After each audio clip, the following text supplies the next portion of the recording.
exposure camp there is going to be the Global Hockey Showcase in Las Vegas. Reason being is it's almost like a mini vacation for a lot of those scouts there. You know, they get to go and it's on their team side, and it's a very heavily scouted opportunity for the student athletes. So I would recommend that one if at all possible. I know it is expensive, you know, as far as for traveling, you know, and you know, obviously getting accommodations and all of that, but pretty much every single scout in, you know, from the NAL NCDC and then the USPHL Premier, which is eventually where I would like, you know, now that we're having this conversation, if he does in fact go and play AAA hockey, a lot of times after U16, it does tend to get a little bit watered down. And at 16, he is eligible for the draft, the junior draft. So, you know, I think that this would be a great opportunity to kind of introduce them to some of these scouts. Okay. So that was a big push then for global hockey. Yes. And I'll share that with him.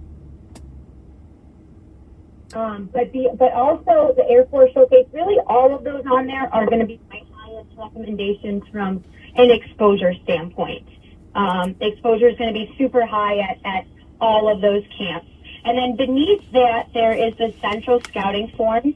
That is a free form to enroll with, or a free, a free online service that is going to open up his contact to pretty much every single junior team in the country. So it's important that he gets his name there, and it is free, so that's good. And then beneath that, you know, are just some really great contacts that I know personally in the hockey community, who I've worked with either through NCSA, who are now coaching at that junior level. And, you know, some people that I think would be a good idea to get a hold of when we start our reach out process. Now, you know, mind you, we are, if he's looking to play AAA next year, which I think is a good first move, you know, it is important that it's going to be his priority, obviously, is playing juniors. Playing AAA before playing juniors. And I think that, like you mentioned, and it sounds like whoever's guiding you is guiding you in a very good direction. It is important that he is going and doing the spring. It can be a little bit political where if you don't do that spring, you're kind of not even in the running for the other opportunities to, you know, to continue to try out. So I'm glad he's doing that AAA spring. Okay. Yeah, I've seen the politics. Yeah. But no, I mean, I think he's in a very, very good direction. And I wanted to talk about contacting programs and contacting junior programs, specifically by voicemail. So I did send you guys a sample voicemail talk track, and it's important, you know, for him to kind of start getting his name out there to the junior coaches. So I would start with the coaches that I've sent to you in that email distribution list. The email distribution list was below the camps, the showcases. Below the camps, yep. Mm-hmm. Okay. Now, without, let's see, I could go back to that email, but what leagues do you think we should focus on? For example, we've, you know, understanding junior leagues is like, my gosh, it's a maze. And so I've finally, I think, mastered the USHL, the NHL, and then getting into the NCDC? Tier 3, getting into, Tier 3, I think it is. I'm slowly starting to understand how they're broken down and who the teams are, but is it actually, there's one other league that's very important to take a look at, and that would be the NCDC. The NCDC is actually sending an equitable amount of players that the NAL is off to NCAA Division I and Division III programs. So that would be another league that to pay attention to, and actually the one that I would really kind of make a push for Pierce is the NCDC. Now the NCDC is all under the umbrella of what's called the USPHL Premier, and the USPHL Premier is a direct feeder into that NCDC team. So if you were to look up USPHL.com, you'll kind of see the variances or the different leagues and the kind of progression from NCDC to USPHL Premier to Elite, and then they have U18, U16, and so on and so forth. So some of the best programs to get involved with are those that have feeders U16 all the way up through NCDC, because they're able to, those players are able to kind of graduate onto the next level. So that would be, my strongest recommendation is that USPHL league. Okay. Does the P stand for Premier? No. Okay. Is there a non-Premier USPHL? So there's an NCDC. The Yeah. NCDC is the higher league, but the USPHL is the overarching league. I guess you can think of like the NAHL as the NCDC, and then below that is the USPHL Premier. And then there's all these smaller teams that kind of feed into that. Okay, I guess just the word Premier I'm trying to attach to something that's above something that is not Premier. There's Elite and U18. I think the best way would be to go onto the website. Okay. And then you can see the different leagues there. Sounds good. Let me see what else I had. All right, social media for these coaches. I recall you referring to Twitter in trying to follow these coaches that we would send an email, and it kind of goes down the list of things to do when you get onto a team's. Let me just pull one up. When you get onto a team's, I guess it'd be their profile. It kind of talks through your relationship levels. So you got send the initial email, video eval, complete the questionnaire, follow a coach on social media, and you mentioned Twitter.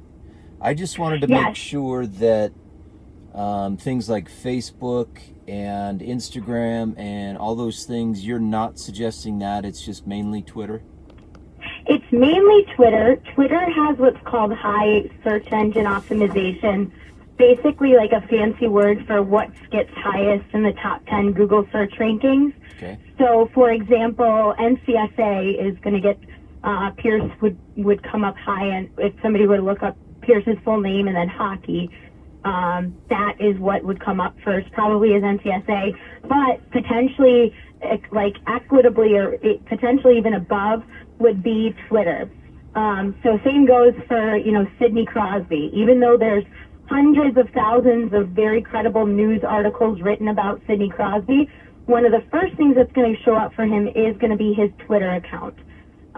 So that could be a really, really good thing if Pierce has very hockey-centric content, posting additional highlight footage potentially, posting, if his teammate did something well and you're kind of pumping the teammate's tires, showing that he's a good, has good sportsmanship. Or obviously promoting his upcoming camps that he might be attending, even as far as, game time, rink location. And with that, he's going to be following coaches, and not just the coaches, but he's also going to be following the programs. A lot of times you'll get direct contact through, things like Twitter, like direct messages. So it is important to make sure that you are on those, you're on those different resources, and especially Twitter. Definitely more so than Facebook or Instagram. I think Instagram is okay, just to show that he's got, a very appropriate Instagram, but I think Facebook is probably not so much because of it's more of like you have to kind of really know that person before you'd want to add them.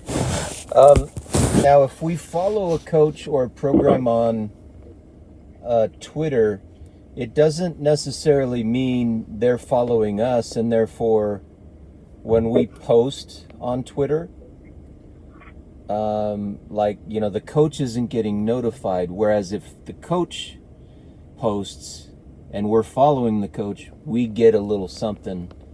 Right, but they would get notified if say for here's like put a thumbs up and like the post. Okay. And what it's more so for is for that Google search. So him coming up in the search rankings, and what he's posting. So if a coach is good, eventually, hopefully he would be on a website like Point Street, where he's a AAA player. They're probably going to take a gander at his Twitter just to see the type of content he's posting. And if it's all very hockey-centric content and highlight videos and so on and so forth, then that could be a very positive thing. So kind of like as a business would try to do with their website or search engine optimization, we want Pierce to be easily discoverable when coaches are looking for players. Correct. Yes, we want him to be easily discoverable, and also that he is, right now it used to be the age-old saying is, if you're good enough, they'll find you. Unfortunately, that's just not the case anymore. There's so many great hockey players out there, and into the millions that you have to really be a self-promote. So for that reason, you do want to, anything that could be possible to help you out in any way, shape, or form is what you'll want to be doing to promote. So yeah, absolutely. It's very similar to a business, and obviously similar to like a job interview. If someone were to look up, probably want to see what you're posting about and make sure you're not extra opinionated and things like that. Same thing there, especially for, teenagers. And a college application. And a college application as well, absolutely. Yeah. Let me ask you this, because when it comes to social media and strategies like search engine optimization, if I could get a list somehow from somewhere of what coaches type into Google when they're looking, then I can reverse engineer the titles of some of these posts and just make sure that he's getting he's chasing like down the keywords that you're typing in, keywords, like key keywords? search words. No, absolutely. I mean, I would say anything that is associated with leagues, so like NOL, NCDC, anything like global hockey, things of that nature that he's going to be a part of. Those are different, those good keywords that you can add when they're, they might be looking up players attending global, and if he has global in there, that would be something that would come up right away. I'm sure you've recruited for some of the teams you coach.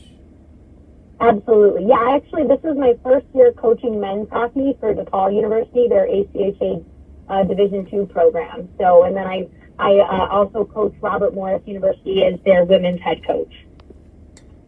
So I'm wondering, whoever does your recruiting, or when it comes to the job description of a recruiter for men's hockey, I'm wondering, how they start typing Google, just to begin their search, to kind of to start that net, if you will, of what they narrow down. Those are the keywords. To be honest, what we do is a lot of it is done on NCSA. We will find athletes on NCSA and then continue to search them from there by name. Okay. By name, state. I am so sorry though. I do have another call here at the 6 o'clock mark, so I have to get going. But if you can please, I saw you guys scheduled for the end of March, which is great, so we can continue. But yeah, I'm so excited that you guys are MVP membership, and we can kind of continue our discussion at that point in time. We'll talk to you soon, Coach. Awesome. And then lastly, as I always have to say, I get grades as well. So if I did a good job, it tends mean I did a good job. Anything less means I did a bad job. So if you can fill out that one question survey, would appreciate it. Will we get that in the mail or something? Yeah, I sent it to you guys via text and email. Will do. Awesome. Thank you so much. Talk to you soon. Bye. Talk to you soon.